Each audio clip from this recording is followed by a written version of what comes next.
So I just want to test this starter, so I've bolted up a nice earth to it, and I have another battery lead here as well. So well, probably be a bit of spark here because this isn't going to be a very good connection.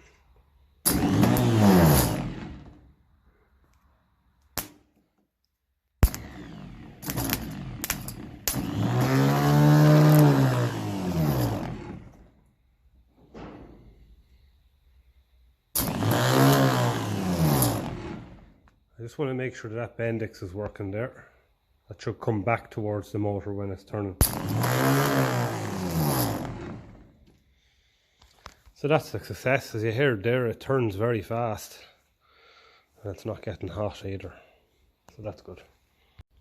Another part that I managed to find in the parts bin is this original PTO cap cover. I like the look of these when they're original.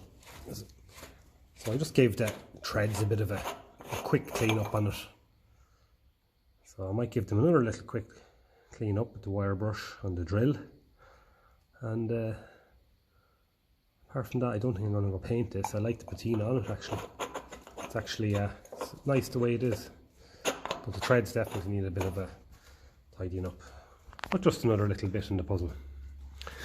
I'm also after getting the starter fitted.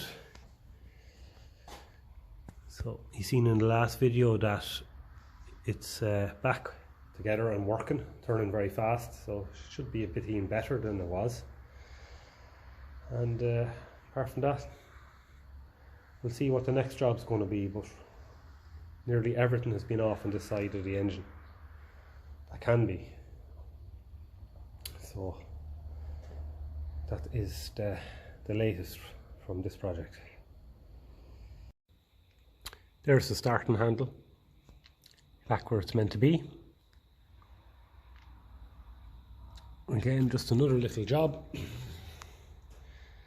That'll just tidy it up that little bit more.